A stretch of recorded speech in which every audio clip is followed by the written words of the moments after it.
PodCastle, episode 563 for February 26, 2019. El Cantar de la Reina Bruja by Victoria Sandbrook. Rated PG-13.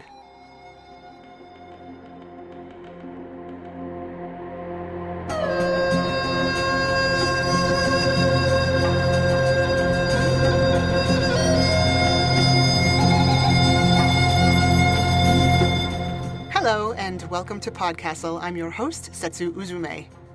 This week's story originally appeared in Sword and Sonnet, which was edited by E. Catherine Tobler, Aidan Doyle, and Rachel K. Jones.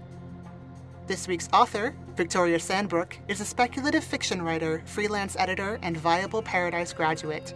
Her other short fiction has appeared in Cast of Wonders, Shimmer, Luna Station Quarterly, and elsewhere. She is an avid hiker, sometimes knitter, long-form talker, and initiate baker. She often loiters around libraries, checking out anything from picture books to monographs.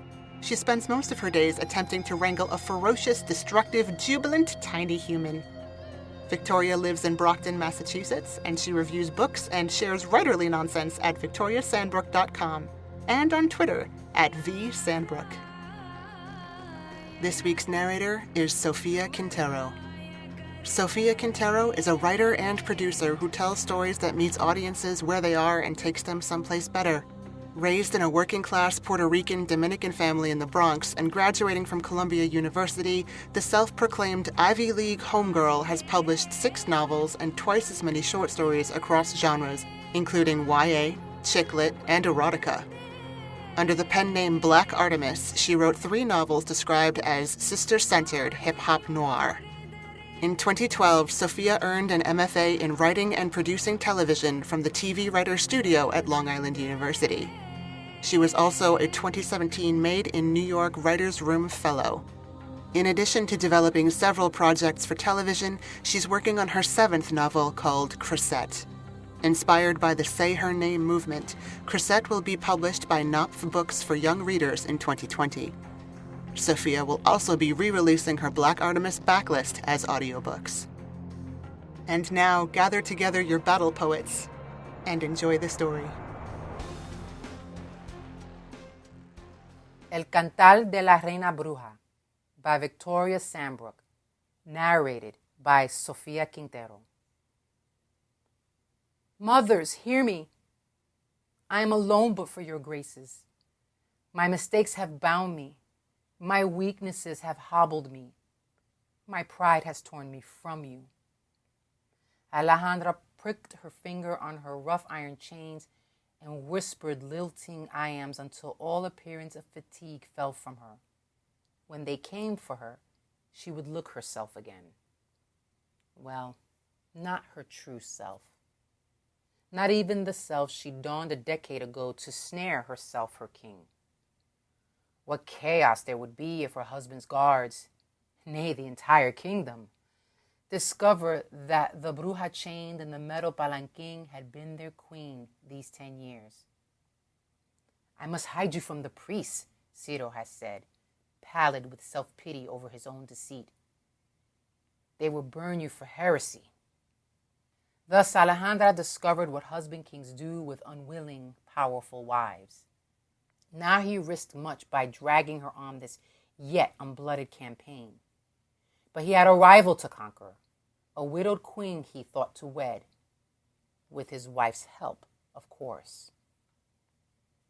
The cabos, honored soldados, yes, but still babes with new chains of rank about their necks, held swords aloft when they opened her door. Unnecessary, but flattering. One motioned Alejandra forward, her voice as stern as a sargenta's. You're to survey the battlefield, Doña Alejandra. Doña! Alejandra locked her jaw against the reply that boomed in her head. I was a goddess, wretch. I am your queen, dung hurler. Avert your eyes and hold your tongue, lest I find a better use for them. She, Alejandra Isabela Celia de las Vientas, Reina Coronada, daughter of the Wind Women, rightful but secret queen of the Valle, rose with the power of her ethereal forebears at the tip of her tongue, ready to fell the insignificant Caba with the thunderclap of a curse. But her own enchantment stopped her. The same spell she'd originally used to slaw off her gossamer goddess soul. The same spell that had given her the form to seduce the delicious young King Ciro she'd spied from above. The form he'd bedded after exchanging whispered vows that made her his queen. The form that could be chained as her wind-born self could never have been. The form that could not bear enough magic to break the spell that made it.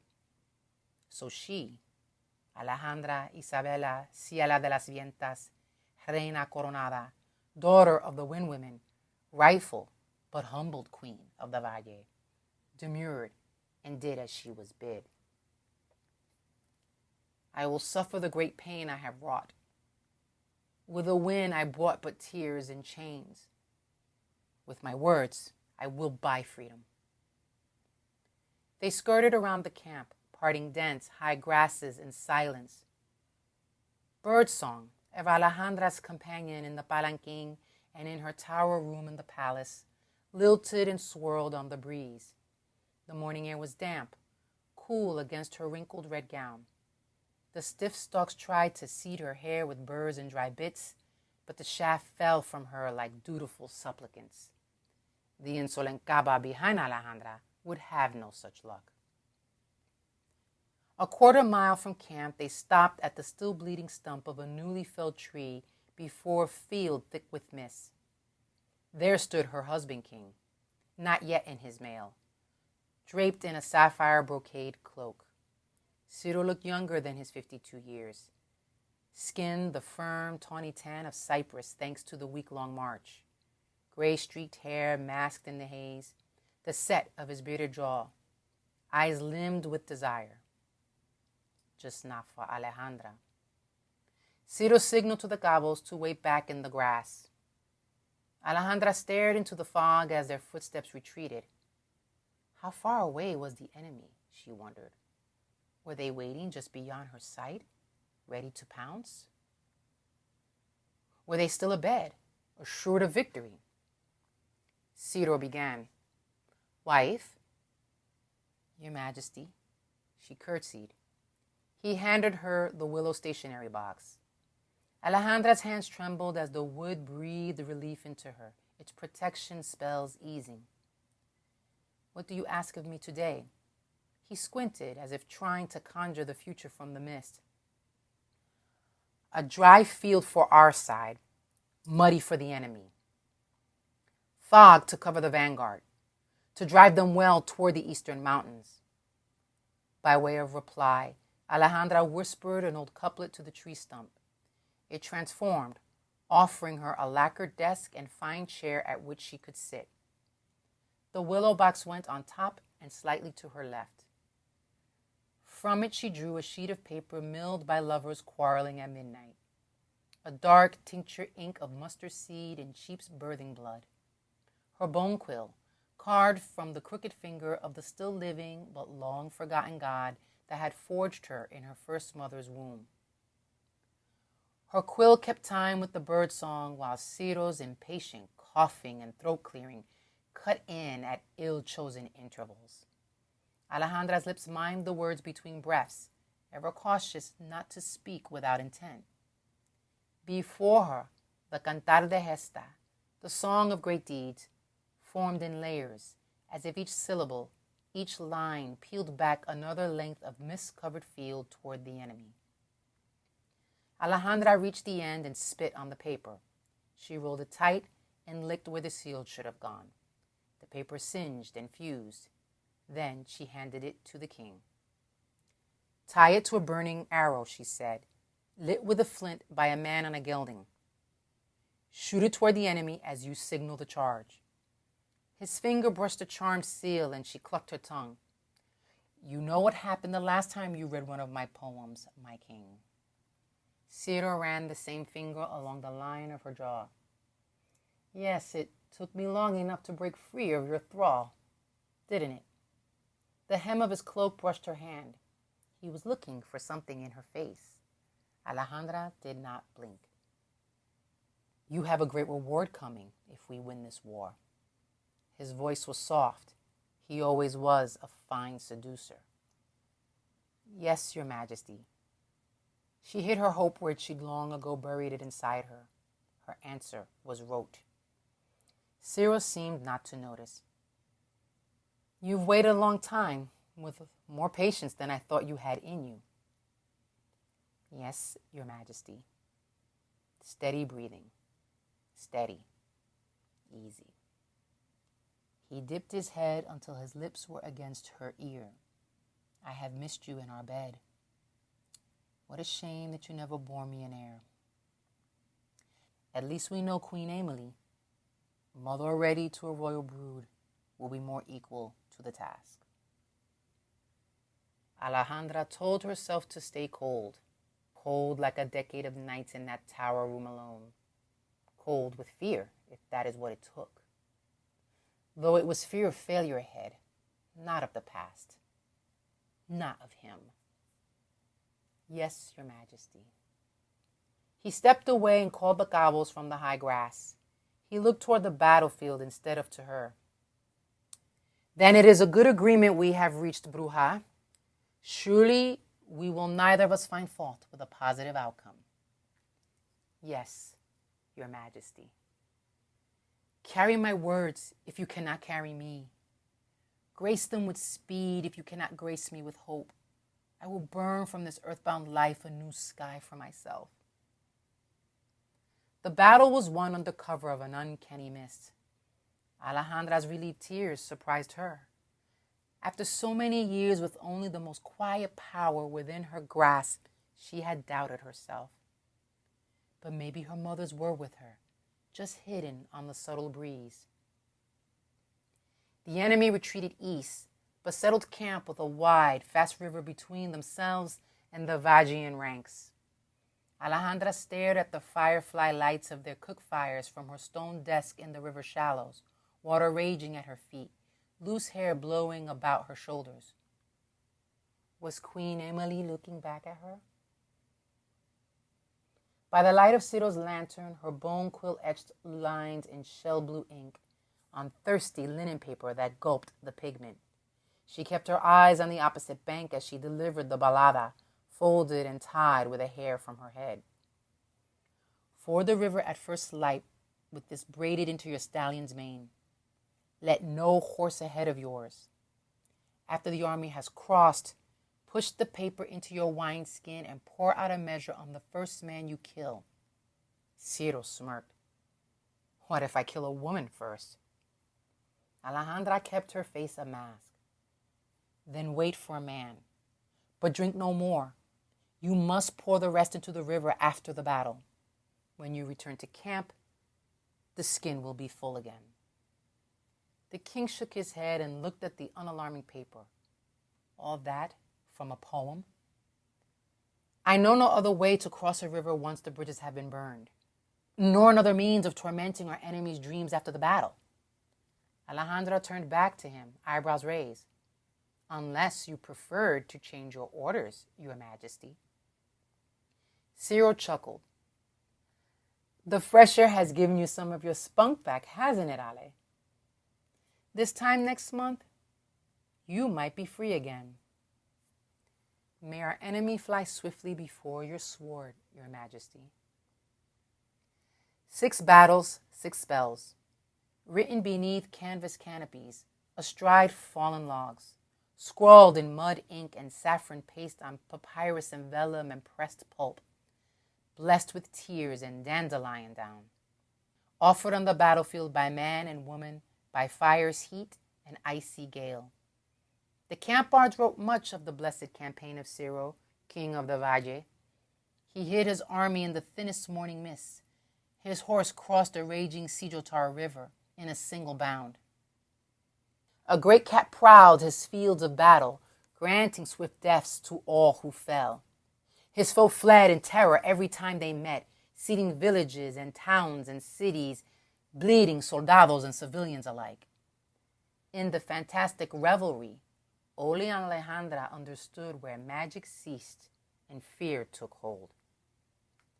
The Vallean army did not press forward unscathed. Many in the ranks paid the cost of the king's request for magnificent victories. Alejandra heard them first, crying in the dark beneath the full moon. After a few weeks, she could smell them, even from her place on the furthest outskirts of camp. By then, she was starting to ache in ways she never had before, and she was out of spells to aid in her own comfort. But she could aid others. Please, she begged at Palanquin's window slits, hoping the cabo before it pitied the sick as she did. Ask the king if I might help. I'll wear shackles if I must. I can disguise myself as a crone. I can work only at night to relieve the healers. Silence! His hiss shocked her. She could only see the back of his head, hair cropped short beneath his livery cap, chain of rank tarnished where it touched his skin. And then, after a tense moment, he turned his chin toward the palanquin. Can you save them? Not all of them, Alejandra admitted. But more of them than will live if I do nothing. He nodded and said no more. An hour after he was relieved from duty, a Coronel Doña and her alfereces escorted Alejandra and her willow box to the healers' tents. The sick and dying and dead lay next to each other on cots and pallets and horse blankets. The flies seemed to know where to find their easiest marks. Alejandra rolled up the sleeves of her gown, once a pious red cotton, now patchy with ochre spots of mud and sweat. She looked at the first poor soul before her, writhing with fever and delirium. Get this man some water, alferez. Someone darted to the corner to comply, but the coronel grabbed Alejandra by the arm before she could kneel next to the patient. Come back to this one, she said between gritted teeth. Alejandra took the woman's measure. 10 years her junior, a dark coronet braid unraveling beneath her bedraggled feather cap. Her chain of rank boasted double links of gold and silver between the steel, but was caked with mud and something darker. The coronel's hazelwood eyes dared Alejandra to countermand the order. Intrigued, Alejandra assented. On the other side of the tent, the coronel's younger, sicker double lay atop a cot, bandages oozing above pale and graying skin. She still wore her battle-torn tunic, though they had not seen action for days. The colonel swallowed before pushing the willow box at Alejandra. Her first. Of course, Doña. Alejandra lowered herself onto a stool next to the dying girl. What is her name? Rocio, my sister. And your name, Doña? The coronel snapped. What does it matter? She is dying, not me. She stopped herself just short of a sob. Alejandra kept her voice steady. You lay your sacrifices at the feet of idols and icons. The stone and paint that give them form are languages spoken without a tongue. What others do with their hands to name the gods and their power, I do with words. You speak to the gods on our behalf? But you're no priestess. You're a brute. All I need is your name, Coronel. Your sister needs you now more than your piety. The Coronel's lips went white as they thinned.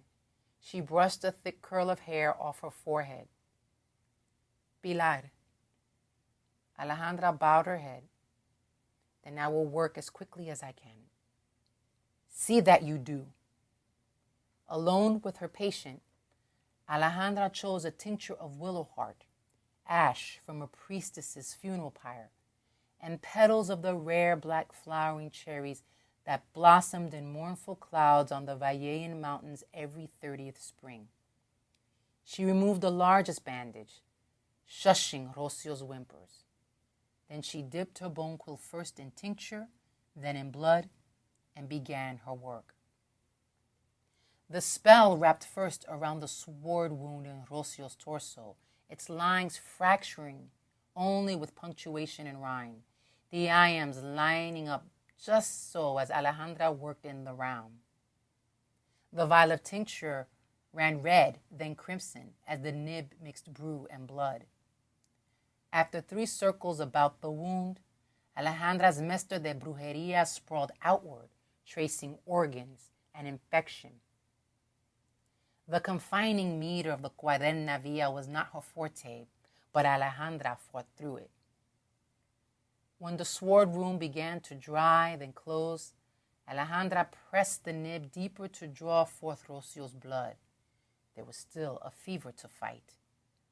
The text ran beneath and over the girl's bare breasts, across the fleshy skin over her pelvic bone, in eddies about her liver and kidneys. Sweat had collected on Alejandra's brow, and when the first drop fell on Rocio's healing body, the girl's eyes opened with true waking. Alejandra smiled, licked her quill clean, and hailed a passing cabo. "Call the Coronel Doña. Her sister will live." The man's eyes were wide with horror at Rocio's naked and bloody form, but by the time Alejandra had turned back to the girl, the words that had saved her were already fading. "Doña, who are you?" "Just a voice, child. Thank the wind women next time you pray." "Mothers, hear me. Through these mortal hands I wear, your work has saved so many. Those hours I were your vessel will never be far from my mind, tantalizing and heart-wrenching at once. But another hour nears, and I will have rent my chains. Will you be with me in the end? Say you will be with me in the end." Alejandra awoke before dawn, the morning of what should be the last battle, in a real tent, her body comfortable beneath serviceable furs of dappled lynx and red fox. A cabo stood within, staring at the back wall and affording her no privacy. But what was privacy when it only came with metal walls and a chamber pot? She deserved better, but she had earned this much with her healing these last weeks. How many of Ciro's officers had she pulled back from the brink? How many cabos and coronels and generals, dons and doñas had been spared death or grief through Alejandra's words? Enough that Ciro could not keep her a secret any longer. A decade ago, his decision to brave the priest's scorn might have warmed Alejandra's heart, reminded her of how much she loved him. But her years of forgiveness were behind her. Instead, she had thanked Ciro before his officers and nobles and enjoyed her tent while it lasted. She dressed in a fresh gown sewn from recovered war banners, torn and battered. It threatened to be a maudlin choice, but she reminded herself that it was her only source of cloth, and Ciro did love his heraldry. The trim silhouette flattered her, though she missed her fuller palace figure, soft with fine foods and little work. In the end, though, what she looked like would matter so very little. Alejandra rode to the ridge from which Ciro surveyed the battlefield, still trailed by her gobbles, but at a distance, as her newfound respect afforded her. Her willow box was strapped to her back, her hair braided and knotted by a lilting couplet, as was her custom in the palace. She'd conjured a diadem for herself, its gemstone blue and clear, for her husband, King's honor. He could not object to overt signs of her power, not now that she'd won the hearts of his people. "My queen," Ciro said when her horse drew up beside his. Her smile was genuine. "Your Majesty, what do you ask of me today?" Ciro gestured to the vista before them. "Bring down the enemy," as if he asked no more than her favor before a fight. The tall heights of the eastern mountains, just reaching their summer glory. At their foot, a stoic stronghold carved from the mountain's black heart. Impenetrable, it was said. Well. Alejandra dismounted and called a desk up from a grassy hillock. She ordered her things just so. From the box, she retrieved brilliant green ink pigmented with the vibrant yellow pollen of a wolf pine and the powder of a delicate mushroom that grew only beneath blood moons and turned blue when crushed. She pressed the nib of her quill into the soft flesh of her ring finger. 10 drops of Alejandra's blood turned the ink black. She turned to her husband, King. Your knife? As if your quill couldn't do. But he handed her the weapon. Its heft was tempting. How much did the Cabos love her now? Could she test them? For the first time in 3 months, since that first morning before that first battle, her will tested the limits of the enchantment. It held. Alejandra could not carve her freedom from Ciro with a knife. She smiled at the weapon. Maybe she would not have anyway. Maybe. She lifted her overskirts and tore her cambric shift with her dagger. The piece she removed was ragged about the edges but strong in the middle. It would do nicely. Alejandra looked out at the fortress as she composed this last Cantar de Gesta, the bone quill never faltering in its task. She knew battles now, the careful choreography between great foes, the difference one brass soldado could make to a compañía, the difference an impassioned compañía could make to its tercio, the ways a tercio could grasp victory from the jaws of chance. In bodies she knew, in bodies she could name, the tide would rise and fall and rise as she saw fit. But the final stanzas offered her the promise toward which she'd worked these long months. She wrote her own tack toward freedom in words she hadn't dared compose, even in her solitude, for fear she would sap their power too soon. She shed a few tears, laughed at her haughty pride over her craft, and set the quill down. It's done then? Ciro asked, reaching for the fabric. Alejandra stilled his hand with a soft touch to his wrist. Her eyes never left the field before them. I must carry this one into battle, Your Majesty. All he said was, you'll need a different horse. Tell any coronel you see and ask for whatever armor you would choose. We ride in an hour.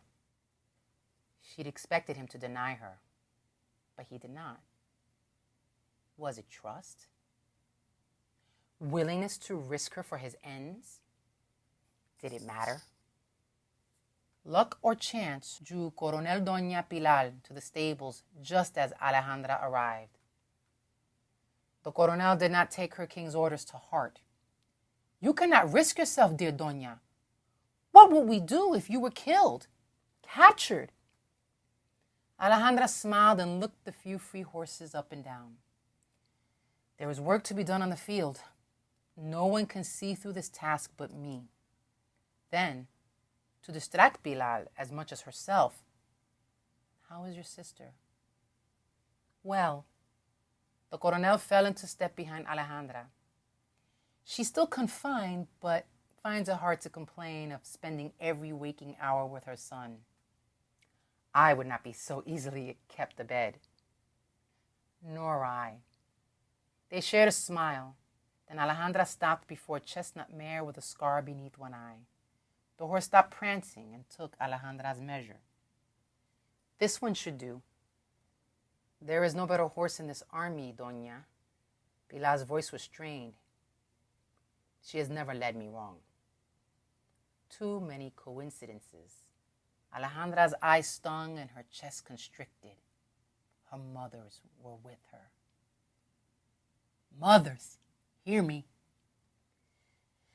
Then it is to be, she said aloud.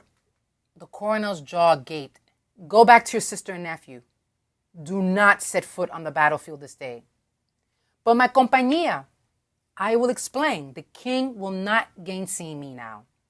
No eagle can ignore a changing wind. What? Go, Pilar.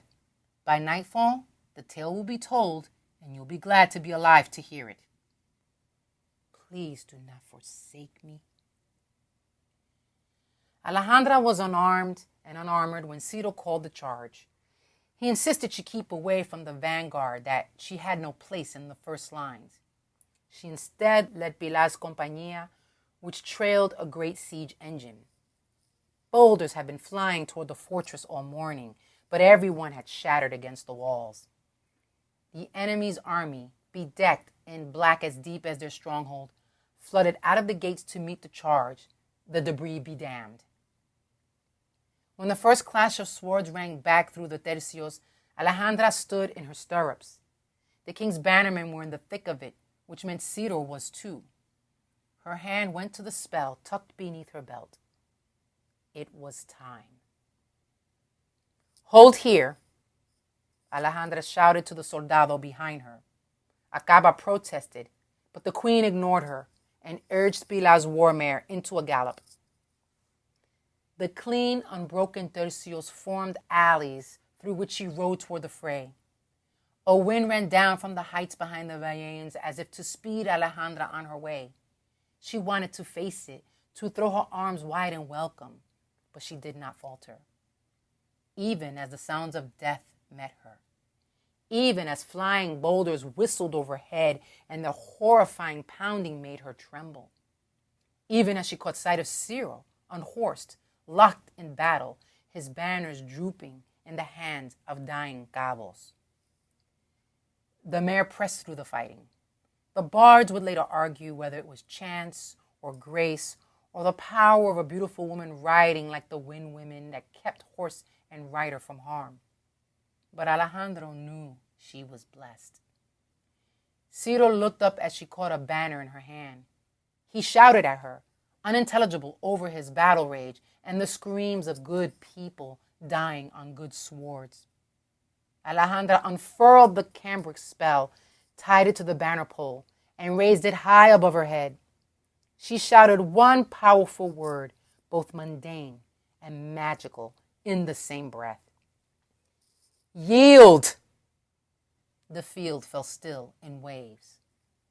Alejandra's voice carried on the wind to every soldado, cabo, coronel, general on both sides, to every ear in the fortress, to the sick and healing in the Vallean camp. A lone boulder flew and crashed, ignored. In the deepening silence, Alejandra could hear the newly formed pebbles raining down around the bodies and rubble. Then one horse moved, a white blur across the field. A dark figure sat astride, taking the form of a woman in mail. Her horse and sword and face were spattered with blood. Her mahogany brown coronet of braids was already flying loose. By her bearing, if nothing else, all knew her as Queen Emily. Even Ciro did not move as the woman approached, though Alejandro did watch him try. "You!" Queen Emily shouted as she closed the distance between them. "Who are you?" Alejandro bowed as best as she could atop the mare. "I am the voice on the wind, Your Majesty. I sent the skylark to your tent each dawn, the fresh breeze for your fevered and fading, the courage to return to the field 7 times in the face of certain defeat. Our enemy bore you my letters with every charge but this one. Now, I deliver him to you, and I bring you an army, and myself." Emily's hands were tight on her reins. "The poems? The love poems. They were real? Do I look real?" Alejandra dared a smile. "Yes," she sobbed a laugh. "Yes, you do. Then I did not conjure your face in my loneliness." "No, Your Majesty." The queen urged her horse closer. "And you are not harmed by this Vagian scum?" "No, Your Majesty." Closer now. The queen looked tired, road-weary, and she had every right to be. She removed the glove of mail and leather and touched Alejandra's cheek with trembling fingers. "And I have not lost everything." "No, Your Majesty." "Daughter, hear us, beloved one. We are here. We are here. We are here." The bards would have it that the kingdom of Vallemont is ruled in deed by Queen Emily and in word by Queen Alejandra. Many songs recall the romanceros the valiant queen wrote to woo her lover, a new cantar embalado with every battle. They sing seldom of the royal dead, for what money is there in remembering Ciro the captor? They sing memorials for the others, though, the hundreds of thousands who fell before the winds changed and bound the kingdoms in love. There is, of course, some truth in their tales. The romancero would never be read or sung again if Alejandra would have it.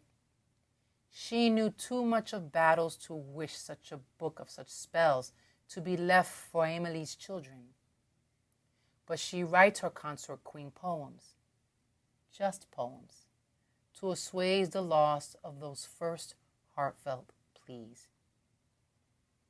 Alejandra, if no one else, thinks of Ciro often, of his trial and death, of his funeral pyre at which she stood vigil, of the ashes she collected beneath the cloud-crowned full moon that now swirl in a vial of vinegar in her willow box. His usefulness has not yet waned. The other dead plague her. On stormy nights, she walks the wind-battered battlements and sings into the moaning gale, naming them to their gods in every tongue she knows. But she chooses to stay, to keep her mothers from gathering her up and crossing the earth over with joy. And if the bards knew this much, they would make a fortune. For what tales they could tell of the La Reina Bruja, daughter of the Wind Women, who bound herself, saved herself, and named herself Savior.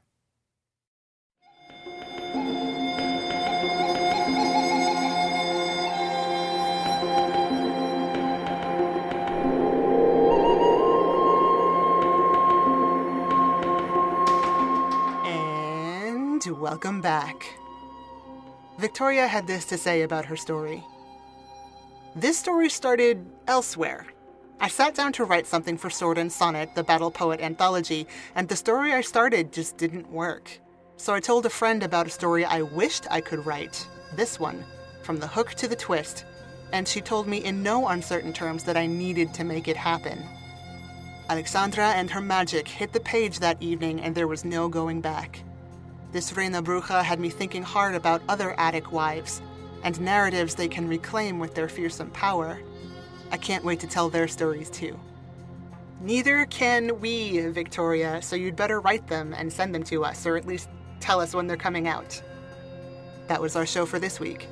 On behalf of everyone here at PodCastle, our audio engineer Peter Baravesh, our forum moderator Aussie Cat, your co-editors Jen Albert and Sheree Clark, along with all of our fantastic first readers, Crystal Claxton, Matt Dovey, Aidan Doyle, Ebony Dunbar, Devin Martin, Ace Ratcliffe, Orion Rodriguez, Julian Jarbo, Craig Jackson, Julia Patt, Hamilton Perez, and Eleanor Wood. Thanks for letting us share another story with you.